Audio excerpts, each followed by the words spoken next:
So how you guys doing? We're back here at the magic desk. You know this desk. It's magic. It's magic. Everything's magic. Everything we do here is magic. Well, it's magic in our own minds. That's what it is. Oh man, it's 12:15 p.m. That's the time it is here. It's 12:15 p.m. And I think I just got. You know what's funny? I get disconnected sometimes on my one feed, and I know it's frustrating for some of you that listen to us on TuneIn and things like that. And I don't know why it happens. I apologize as always to you, and I don't know why it happens, but that's we're trying to fix some of those things. We're actually putting together some, you know, we don't. And I hate to say it because people probably think that we're actually very professional, but we're really not.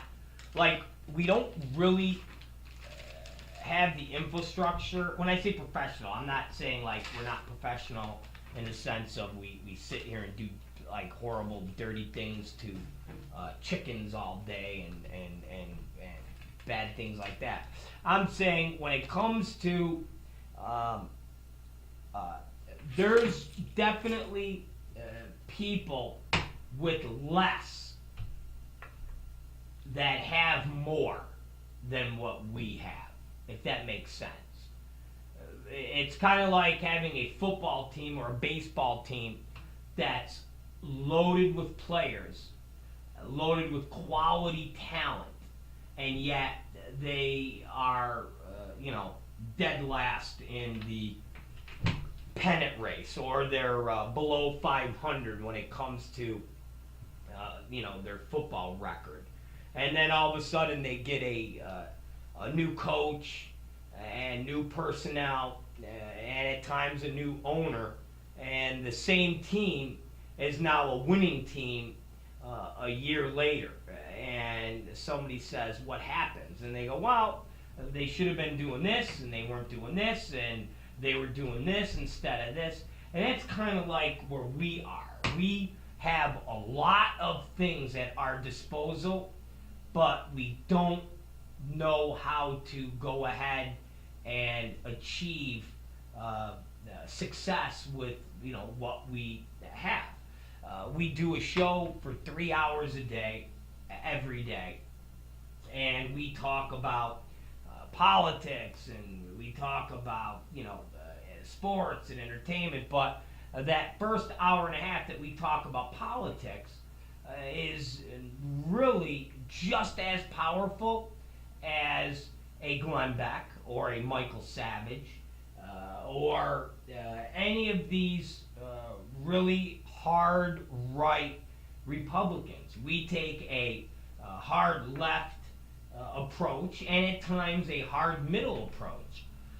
But our message and what we're talking about is really in line with a lot of these people as far as quality of the content.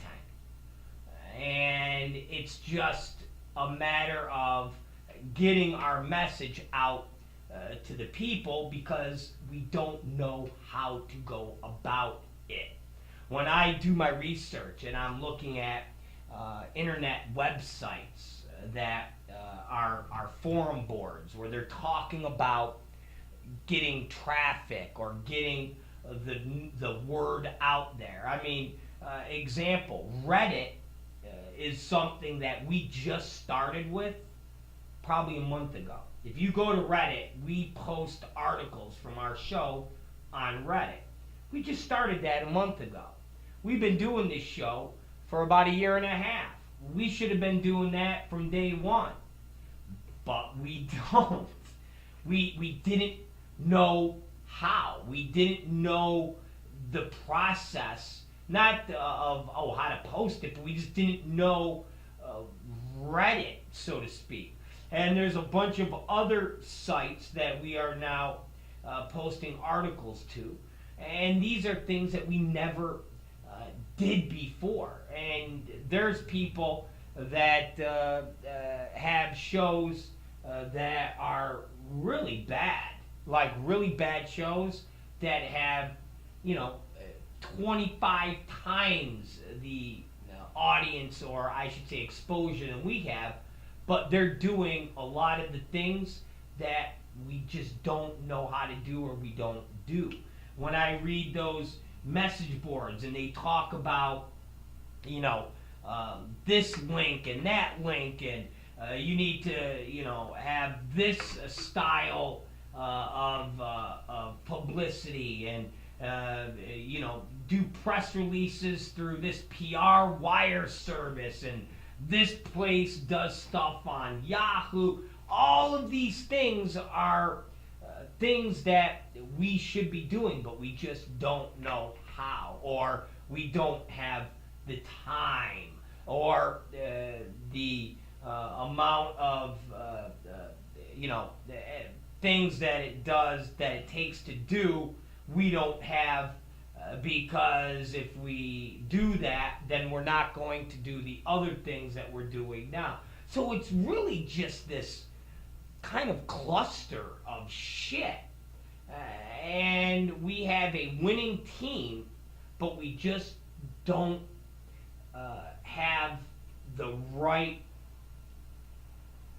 coach to get us out there. I mean, literally, when I'm sitting there, I think yesterday I was online looking at this website that talks about promotion and traffic and things of that nature, and I was clicking on different ads or different shows, and I was just amazed at the level of views or the level of publicity that certain things have, and I'm like, are you serious? This is horrible. I go to Talker Magazine. It's a website that is all about podcasting and radio shows, and I literally will click on the ads, and they have ads for people, and it will say this person is available on these 15 stations, 680 AM, 1150 AM, and it's somebody I've never heard of, but yet they're talking politics, or they're talking about antique cars. And I just sit there and think to myself, how the hell did they get the exposure, or get put in a situation where somebody that could put them on 15 AM shows went, yes, this person is definitely as good as Glenn Beck. Yep, let's put him on 15 show. Who? How? But these people have individuals that do that. So it's this weekend, like when I said in the opening monologue, was really just kind of sitting down trying to formulate a plan of how to get some of these things achieved, so that our football team is excelling and we're winning games, instead of doing everything we're doing and we still lose by 10 points, or we still lose by 14 points. So it's very, very, very perplexing, so to speak, when I'm going through this. So we'll see what fucking happens. I'm hoping that we, with tomorrow, you guys will see a new look for the show, and you'll see a different feel. And we are redoing the website. We're redoing our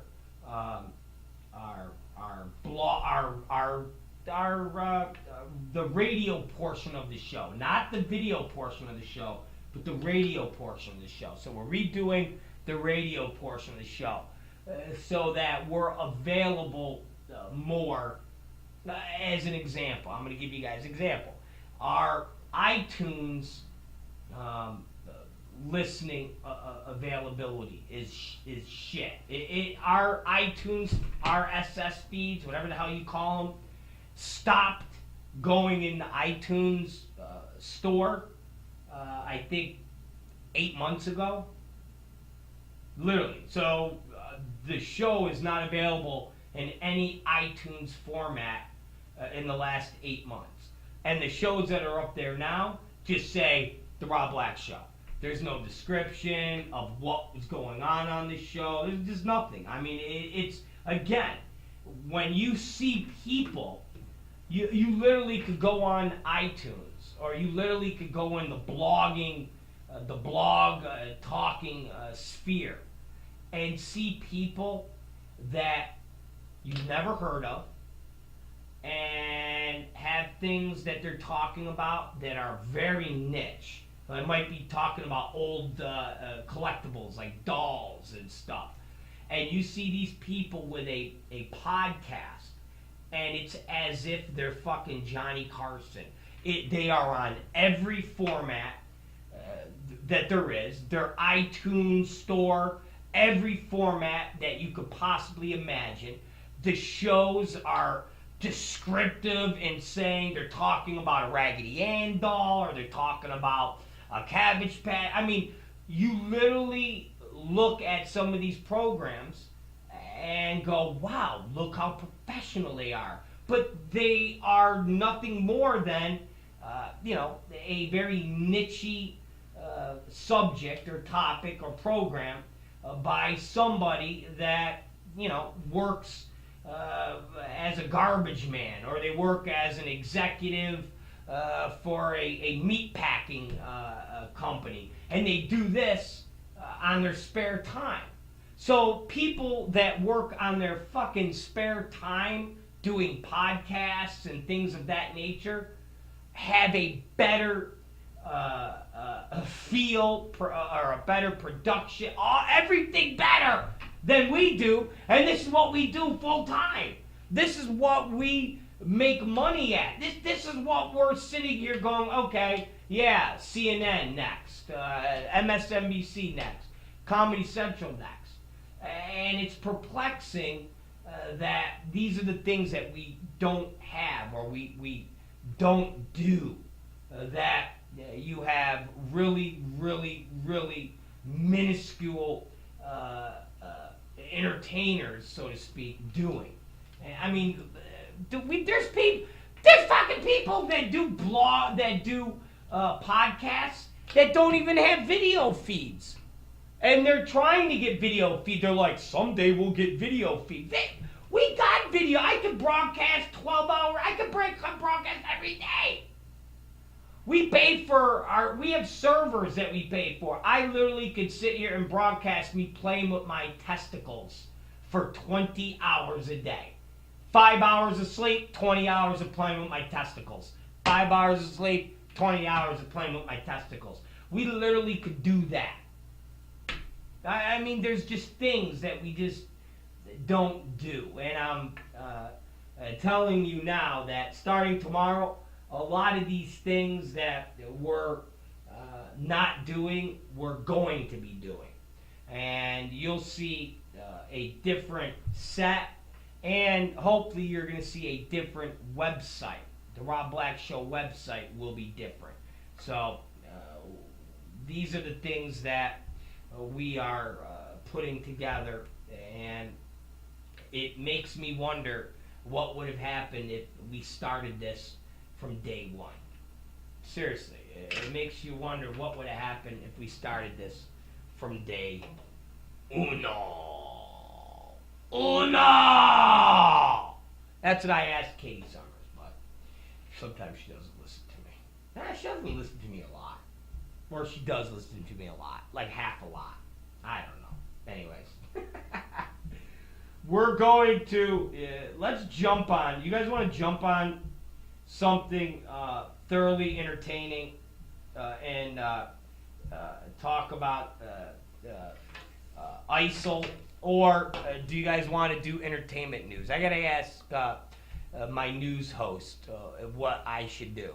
News host, should we talk? You don't have to give me an answer right now. Should I keep going with a segment? Should I hold off on my segment? Should I take a break? What would you like me to do? She went, hold on. Are you ready? That's Chris Angel. I'm sending a picture. Alright. It's up to you. You tell me. I could do ISIS right now. I could do fucking ISIS. I would tell you an ISIS story. I could do Kabani. And not the yogurt. It's Chobani. Alright. Hold on. Next week, ladies and gentlemen, I mean, hype it right now. There's a wrestling show going on that I will be attending. This weekend. It's this weekend, on the 18th of October. I'm going to get the details of the address and everything so I can hype it up, and I'm going to put it on our website. But you guys go there. I will be making another appearance. I don't know what I'm going to do. Probably going to drop some fucking elbows on people. Maybe I'll give somebody a stunner. The Rob Black stunner. And do the chop. That's the chop. Okay? And let me fill you in again also on the book. It's called Drink the Kool-Aid. See that? Drink the Kool-Aid. And those of you who have not bought it yet, you need to buy it. Now, that's what I'm saying. It has a free DVD. See that? You like things that are free? I like things that are free. We often don't get things that are free. Well, this is free. So buy it. Buy this book. And this free DVD is in the book. It's a documentary. It's about my court case, and you will love it. You will just love everything about the book. You'll love everything about the documentary, and you'll say to yourself, "I can't get enough." That's what you're gonna say. So buy the book, and this weekend I'm gonna be wrestling, or part of wrestling, something like that. I don't know, but it's a show called UEW, and I'm like a manager guy. I don't even know what the hell I am. I don't know. But I'll be there, so make sure you guys go. Let's see. I wanted to do the book. I talked to you about the book. We got ISIS. That's always an exciting thing. And then we got our entertainment segment. Oh, you know what I did do this weekend, you guys? Let me tell you what I did. I went to a restaurant in the city. Okay? And when I say the city, normally you guys know that I go to Hollywood. Sometimes I go to West Hollywood, look at the gays, hang out with them, dance, go to Sunset. You know, I do that. Well, it was a birthday party for somebody, and we were invited to a dinner. And we went to a restaurant in the city on 7th and Grand. And the restaurant is called Bottega. What? Bottega Louie. Bottega Louie. Bottega Louie, ladies and gentlemen. I'm going to write Bottega Louie down. And I don't know how to describe Bottega Louie, except that it is like being in a school cafeteria. It's a giant open restaurant. It's very elegant, and all the cooking takes place out in the open, where they got like plastic, almost like you're at a bank around these food plate, around them cooking, where they're making like the pasta dishes and pizza. It's an Italian place, and it's the type that you go and order your salad separate, your whole meal separate, and it's expensive to a degree. We're not talking about the Palms expensive, but I had a chicken parm dish, and it doesn't come with pasta. So whoever heard of that, except at a high-end rip-off place. One big piece of chicken, not 2 pieces, not 3 pieces, but one big piece, and that's it. So I had the chicken parm for $25. That's it. Katie Summers had clams, like a clams linguine, like spaghetti with the clams in the shells on linguine.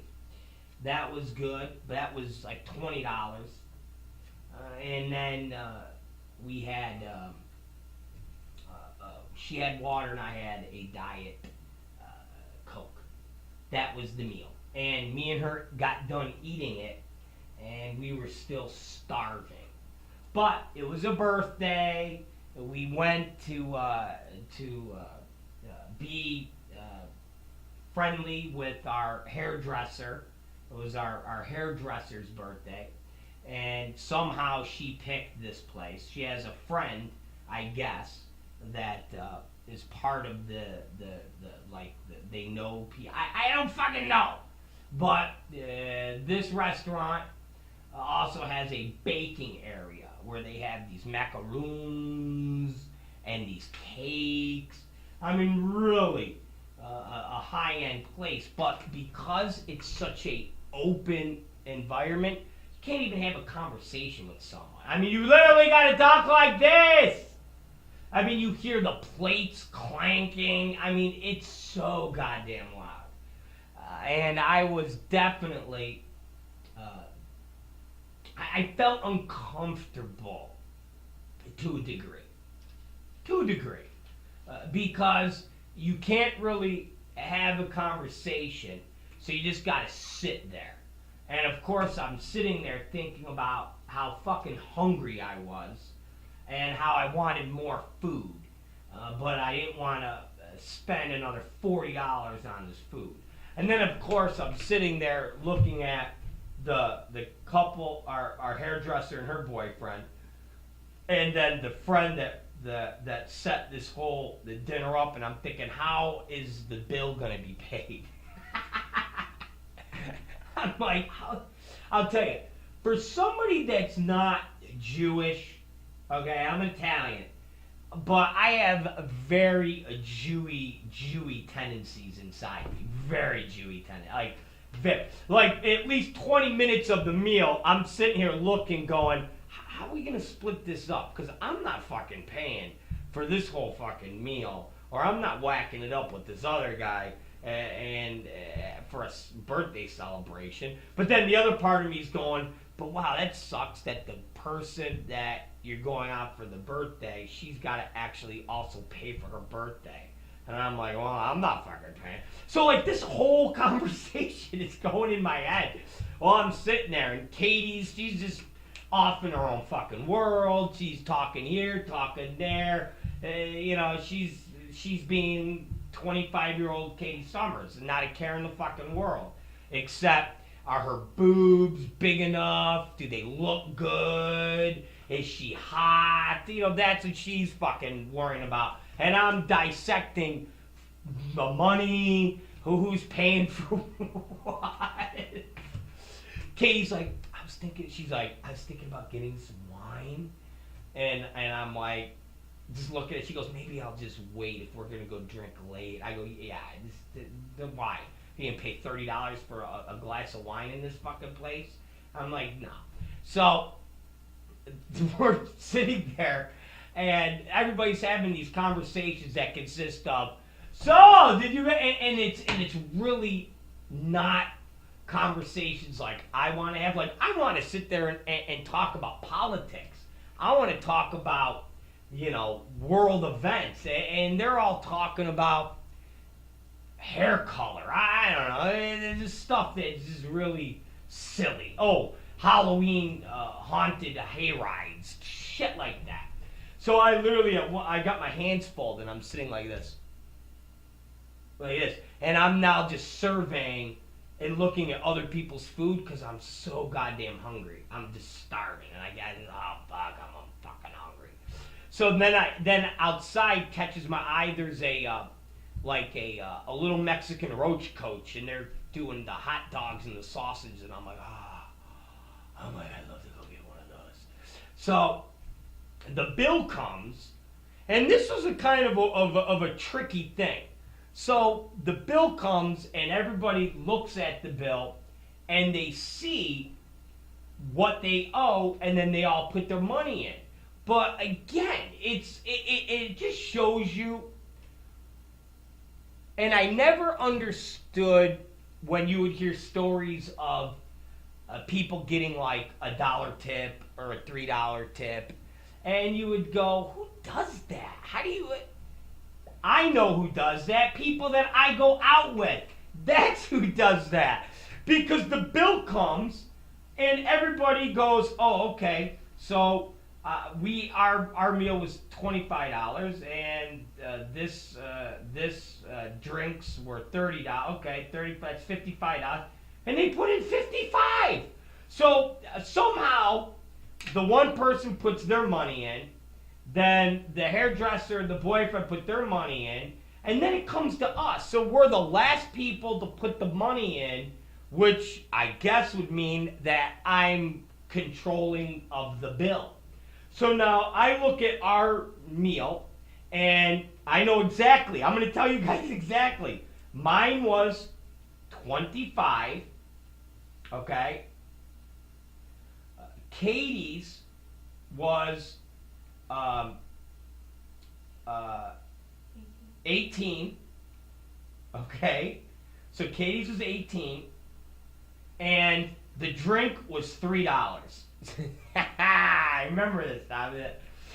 She didn't have anything to drink. She had water. My Diet Coke was $3, and I just had one. So I went, okay, 18 plus 3 is 21. 21 and 25 is 46.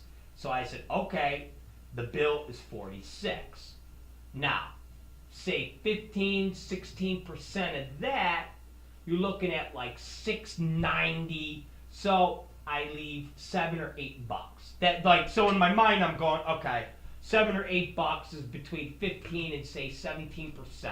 So I take out $7 fucking dollars and I put it in there. So now Katie counts it up, and it's like $12 short.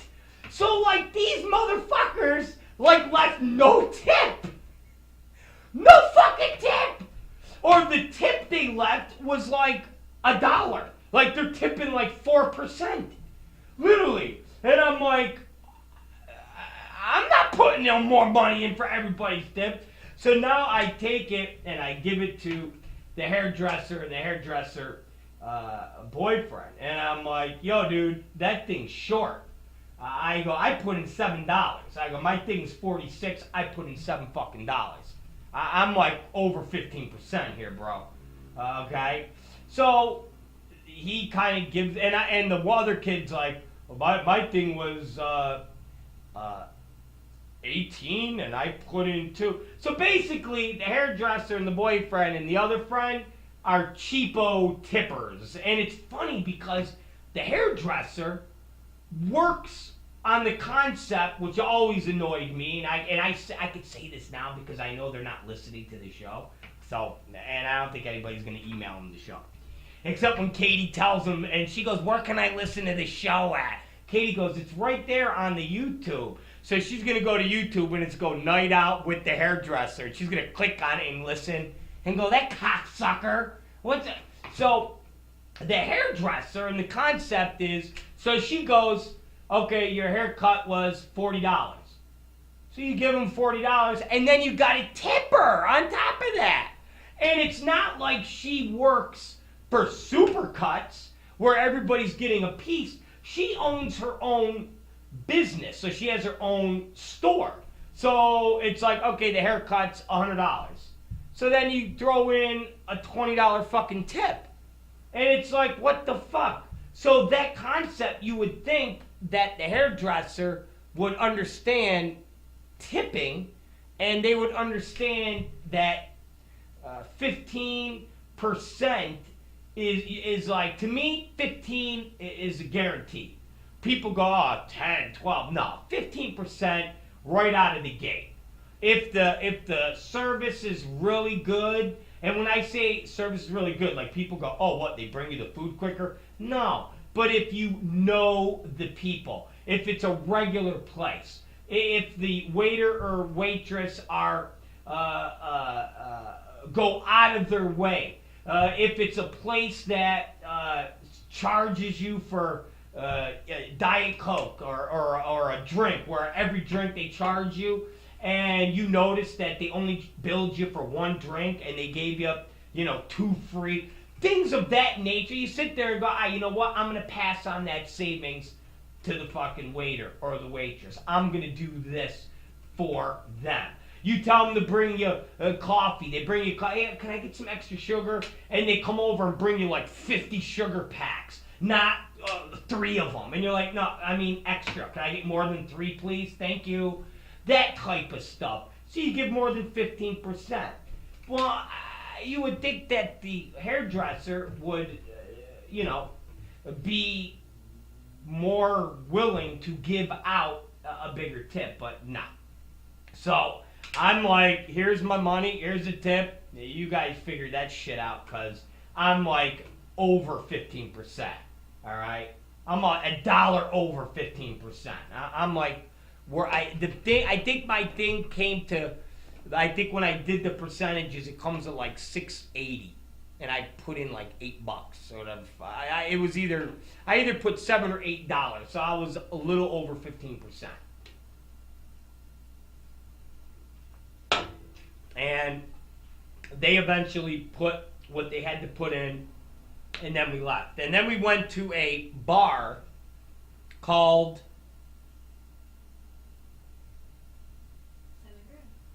$7 grand? $7 grand.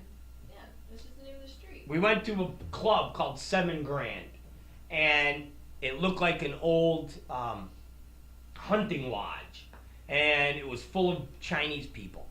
George Bush's house. Yeah, it looked like George Bush's house, and it was full of Chinese people. I've never been in a place full of this many Chinese people. It was amazing. So that's what went down on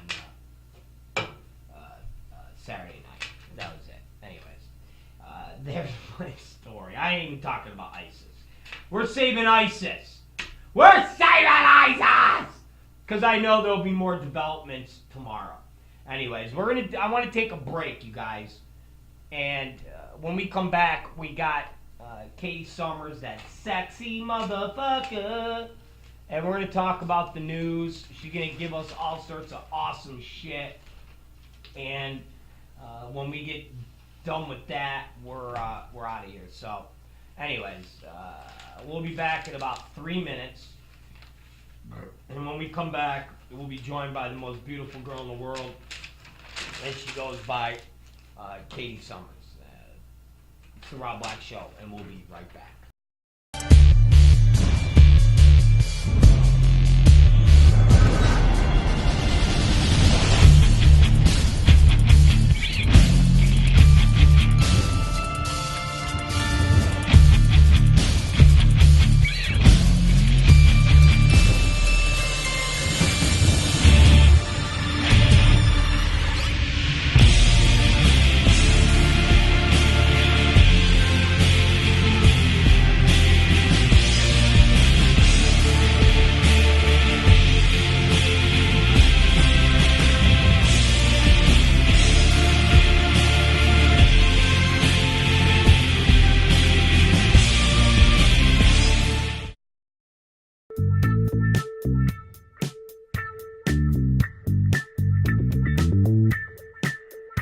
Bye.